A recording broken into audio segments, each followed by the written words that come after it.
तेलंगाना की गवर्नर तमिलसाई सौंदरराजन जी, केंद्रीय मंत्रिपरिषद के मेरे साथी जी किशन रेड्डी जी, तेलंगाना सरकार के मंत्री कोंडा सुरेखा जी, के वेंकट रेड्डी जी, संसद में मेरे साथी डॉक्टर के लक्ष्मण जी, अन्य सभी महानुभाव, देवी और सज्जनों, संगारेड्डी प्रजालकु नमस्कार। बीते 10 वर्षों से केंद्र सरकार तेलंगाना को विकास की नई ऊंचाइयों पर ले जाने के लिए निरंतर काम कर रही है। इसी अभियान के तहत आज मैं लगातार दूसरे दिन आप सबके बीच तेलंगाना में हूं। कल आदिलाबाद से मैंने तेलंगाना और देश के लिए करीब 56,000 करोड़ रुपए के डेवलपमेंट प्रोजेक्ट शुरू किए। आज मुझे संगारेड्डी से करीब 7,000 करोड़ रुपए की परियोजनाओं का लोकार्पण और शिलान्यास का अवसर मिला है। इनमें हाईवेज, रेलवेज और एयरवेज से जुड़े आधुनिक इंफ्रास्ट्रक्चर के काम भी है। इनमें पेट्रोलियम से जुड़े प्रोजेक्ट भी हैं। कल भी जिन विकास कार्यों का लाभ तेलंगाना को मिला था, वो ऊर्जा और पर्यावरण से लेकर इंफ्रास्ट्रक्चर तक अलग अलग क्षेत्रों से जुड़े थे। मैं इसी भावना पर चलता हूं। राज्य के विकास से देश का विकास, यही हमारे काम करने का तरीका है। और इसी संकल्प के साथ केंद्र सरकार तेलंगाना की भी सेवा कर रही है। मैं आज इस अवसर पर आप सबको और सभी तेलंगाना वासियों को विकास के इन सारे कामों के लिए बहुत बहुत बधाई देता हूं। साथियों, आज तेलंगाना को एविएशन सेक्टर में एक बहुत बड़ा उपहार मिला है। हैदराबाद के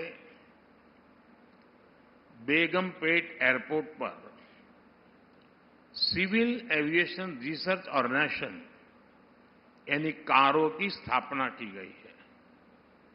ये अपने तरह का देश का पहला एविएशन सेंटर होगा जो ऐसे आधुनिक स्टैंडर्ड्स पर बना है। इस सेंटर से हैदराबाद और तेलंगाना को एक नई पहचान मिलेगी।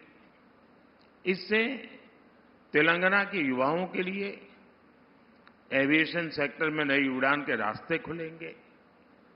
इससे देश में एविएशन स्टार्टअप्स को रिसर्च और स्किल डेवलपमेंट के लिए एक प्लेटफॉर्म मिलेगा, मजबूत धरातल मिलेगी।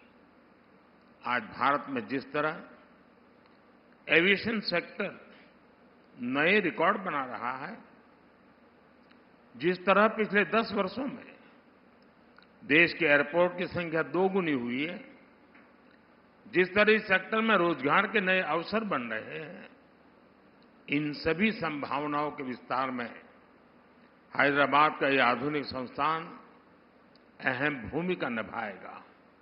साथियों, आज 140 करोड़ देशवासी विकसित भारत के निर्माण के लिए संकल्पबद्ध है और विकसित भारत के लिए आधुनिक इंफ्रास्ट्रक्चर का होना उतना ही जरूरी है।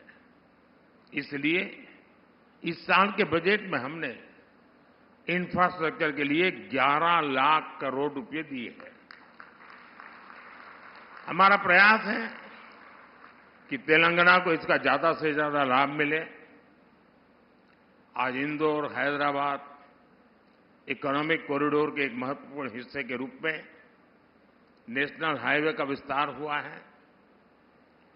कंडी रामसनपल्ली इस खंड को लोगों की सेवा के लिए समर्पित किया गया है।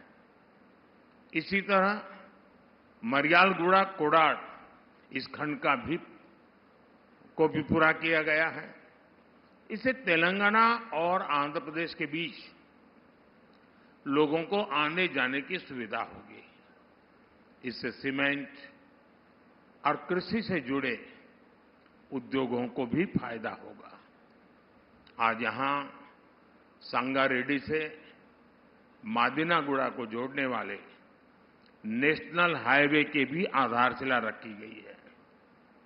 जब ये पूरा होगा तो तेलंगाना, कर्नाटका और महाराष्ट्र के बीच कनेक्टिविटी और बेहतर हो जाएगी। 1300 करोड़ की लागत वाले इस प्रोजेक्ट से पूरे क्षेत्र के आर्थिक विकास को गति मिलेगी। साथियों, तेलंगाना को दक्षिण भारत का गेटवे कहा जाता है। तेलंगाना में रेल सुविधाओं को बेहतर बनाने के लिए इलेक्ट्रिफिकेशन और दोहरीकरण का काम भी तेज गति से हो रहा है। सनतनगर मौला अली रूट पर दोहरीकरण और इलेक्ट्रिफिकेशन के साथ 6 नए स्टेशन भी बनाए गए हैं। आज यहां से गढ़केसर लिंगमपल्ली के बीच एमएमटीएस ट्रेन सर्विस को भी हरी झंडी दिखाई गई है। इसके शुरू होने से अब हैदराबाद और सिकंदराबाद के कई और इलाके आपस में कनेक्ट हो जाएंगे। इससे दोनों शहरों के बीच ट्रेन यात्रियों को बहुत सुविधा होगी।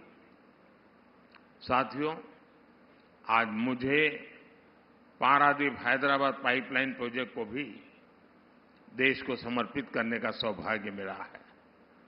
इसके द्वारा कम खर्च में सुरक्षित तरीके से पेट्रोलियम उत्पादों को ले जाने की सुविधा मिलेगी।